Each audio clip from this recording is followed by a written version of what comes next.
Hi everybody and welcome to Cut the Kibble. I am so excited today to share with you a dinner recipe now that I've made. We've talked about the egg casserole as a protein for breakfast, and now we're going to do the dinner recipe. One of my 3 proteins that I offer my sous chef here. I'm not going to say her name because I think she'll go crazy. And I have a little bit of turkey sitting right here for her, so hopefully she'll be a good girl. All right, so what I did was, if you followed my Instagram story, I did the steps of how I cooked my turkey. What I did is I used 2 pounds of ground turkey. It's Plainsville. The only ingredients are turkey and salt. There is no, let me see, was it salt? Let me make sure. Organic turkey, no salt, organic turkey and rosemary extract. Notice it doesn't say rosemary natural flavorings. Try not to buy anything with the natural flavorings if you can. It's not good. All right, so my hands just touched a little bit of this gross turkey. I'm washing my hands. Anyway, to this, I sauteed it with 1 teaspoon of extra virgin of virgin coconut oil and some ground up thyme. All right, and after it got almost cooked, I added 1 clove of garlic. You don't want to add the garlic at the beginning because garlic can burn and it has a very bitter taste. So you add it at the end. And no, the garlic is not fully cooked. I don't want it to be fully cooked. Garlic is good for your dog. If you don't think 1 clove of garlic is good for your dog, please don't watch my channel because you're not going to like me. If you want to look on Google and read that garlic is not good for your dog, it's not true. Garlic in huge amounts, yes, that's not good for your dog. But adding 1 clove of garlic to the food is so medicinal. It has a natural antibiotic, anicillin, and it's great for your dog, and also it helps to repel the fleas. So the hardest part of this recipe is getting the frying pan to put the turkey from the frying pan to the food processor. And normally when I do that, I get it all over the floor, and my sous chef here helps clean up. So for the purposes of this video, I have the ground turkey and I'm putting it in my food processor. Okay.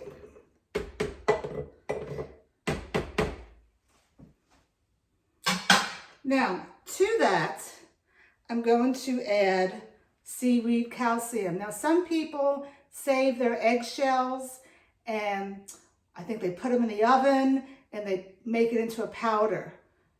For calcium. I think that's fantastic. I haven't done that yet. I get this. Also, this has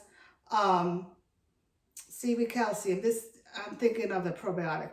But this is, for me, you know, you can't, look, don't go crazy. You can't do everything yourself. Some of the things I'm doing here are going to be frozen vegetables. You don't have to cook everything from fresh, okay? And you don't have to be so stressed out. Just do it. Make sure that your recipe is around 65% protein and do it. And don't be scared or intimidated by people saying, oh, you can't do that. You have to do kibble. No, kibble is bad. Kibble is bad. When I first got my dog 14 years ago, I looked and the kibble was all different colors. And I'm like, dogs don't even see color. And I read all the ingredients with all the food dyes and preservatives and food that really wasn't food. No, you're doing the right thing. I am proud of you that you're listening to my videos. And if you want to take it slow, just add some fresh food on top of your kibble and you could take it slow if you're scared. Read the book that I recommended for you to read also. Okay, so anyway, enough of that. It's 1 teaspoon to 1 pound of protein. So I have 2 pounds of protein. I'm adding 2 teaspoons of the calcium, Again, I got this calcium on Amazon. It's over here. And then to that, I am so sorry. To that, I am adding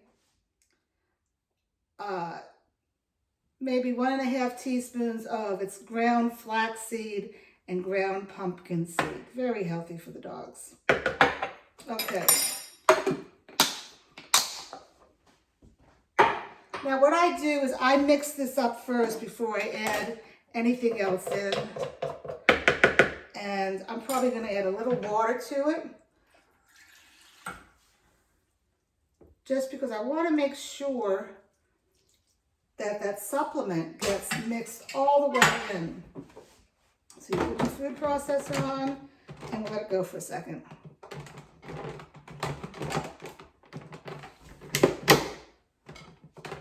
Do I not have this plugged in? Hold on a second here. You know I have a love-hate relationship with these food processors, and nope, again, I don't have it plugged in.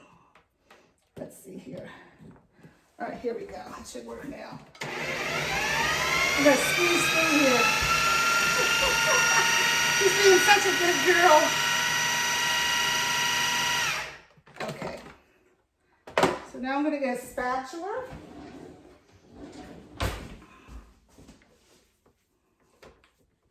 Okay. And to that, I am going to add a 1/2 can of sardines. One of my followers said she could not find sardines without salt, so she rinsed the salt off. Fantastic. Again, don't be stressed out. What I suggest is you buy sardines packed in water. I would not buy it in oil. And these are from Trader Joe's, like I said. And the only thing in is ingredients, sardines and spring water, and it's from Canada. I would not buy sardines from San Diego because the radioactive, whatever it's called, chemicals, radiation from the explosion in Japan, they have shown in maps how the radiation has come over to San Diego. I would not buy any seafood, even for yourself, from any place in Asia. But these are from Canada. You can get them from Morocco. You can get them from a lot of places. Read your labels. You have to start reading your labels. So I had a 1/2 can that I had frozen. And I just defrosted it with my 5% beef liver and a 1/2 cup of frozen blueberries. Now the blueberries I buy organic because they're one of the dirty dozen. And these are frozen. I get them at Kirkland, Costco. Very good price. And to that, you know how I love doing my ginger because I need to get a new thing. I don't normally add ginger because I don't really cook with it, but I had some on hand and I said, what the heck? It's very good. It's anti-inflammatory to reduce inflammation. So I'm adding it and I'm going to try to take it off. I really don't like this microplaner. It's ridiculous. Actually, it's ridiculous. I waste so much. It all gets stuck. See how it all gets stuck in there? Please, if you have a better microplaner for fresh ginger, please let me know. And we already talked about the garlic. And I'm going to add, I was going to add pumpkin today because I have some pumpkin open in the refrigerator, but I also had some sweet potato from my other recipe. So this is a 1/2 cup of sweet potato. I'm putting that in. And now let's talk fillers. You know, you want to try to stretch your recipe out so you get more bang for your buck. Again, I don't do rice. Rice has arsenic in it. I would love to do quinoa, but my dog doesn't really process the quinoa. I would love to do oats, and I really think that she doesn't do well with the oats. You know, I make oatmeal out of it and put it in here. Try it for your dog. Put like a 1/2 cup of oatmeal in here, cooked oatmeal. But I find that she gets itchy. So what I'm gonna do is I have chickpeas. Normally, in the past, I would get dry pinto beans and cook them in a slow cooker and then pack them in half a cup measure in the freezer. But I don't have any right now, so I'm gonna use some chickpeas. And again, don't go crazy on me, people. I know you're reading that maybe beans are causing issues with heart problems in dogs. If you look at the food, the second, third, fourth, and fifth ingredient in that food is all peas, pea protein, pea powder, pea whatever. It's so many peas. We don't know what the issue is, why these dogs are getting heart failure, but it is not from adding beans, a little amount of beans to your recipe, okay? So I'm gonna rinse these beans. Again, I don't like to use canned, so for my dog or for myself, but it's what I had on hand, so relax, okay? And I'm gonna get a half a cup. That wasn't quite a half a cup. And put that in there. And I'm gonna go ahead and mix that around a little.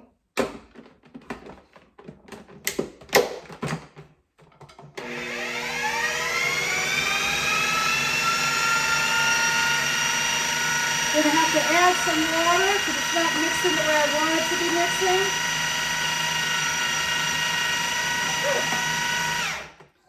It's not all mixed, but that's okay. I'm gonna turn it a little. And now I'm gonna add, if you looked on my Instagram, I had like a half a cup of zucchini that I had roasted, and I had some leftover fresh spinach, and I used frozen broccoli and cauliflower. I'm not gonna tell you how much it was because, you know, let's just say it was 3/4 of a cup after it got defrosted. And I'm gonna add all that in here with the liquid, okay? Now, if I was cooking a bunch of spinach, I would not pour the liquid in it, but it was very little spinach. All right, and I'm gonna turn this on again.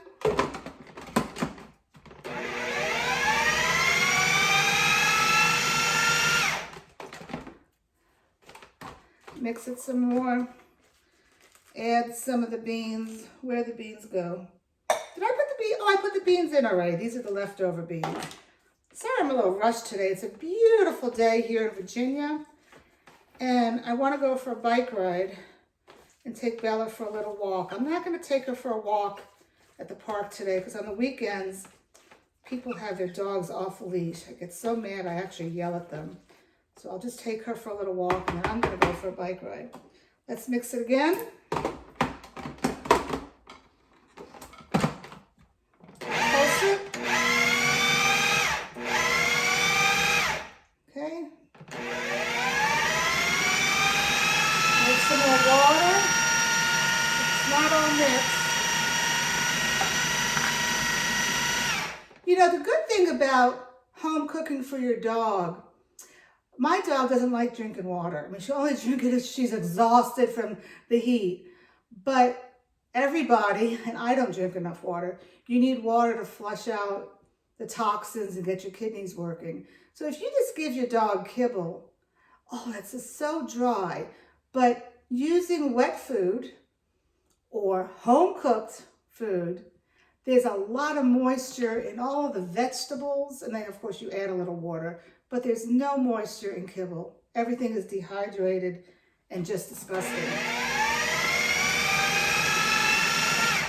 Okay, so that's basically it. That didn't take long at all.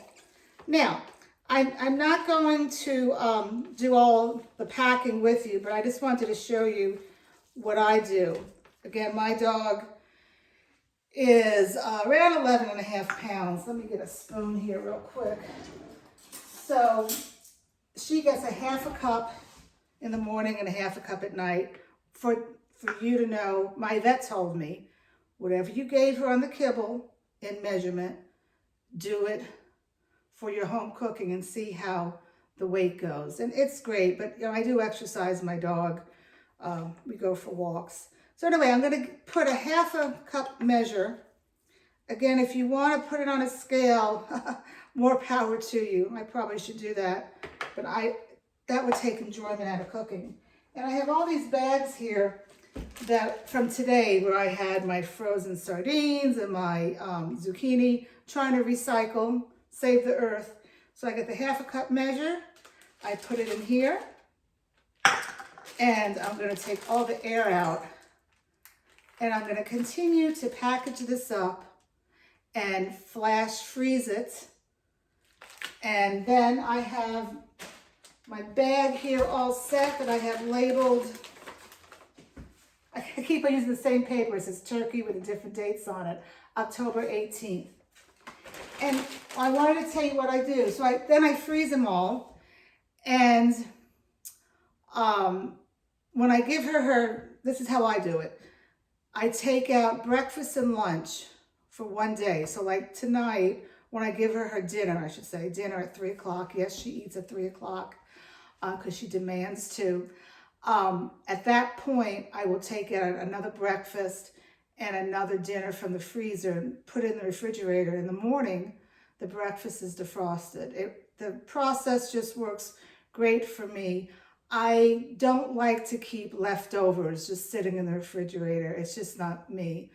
And then what I'll do is I'll microwave her meal for like 25 seconds with some water. I know some people don't like to use the microwave, but I do use the microwave. So that's it. I'm going to continue packing this up and cleaning up and going out.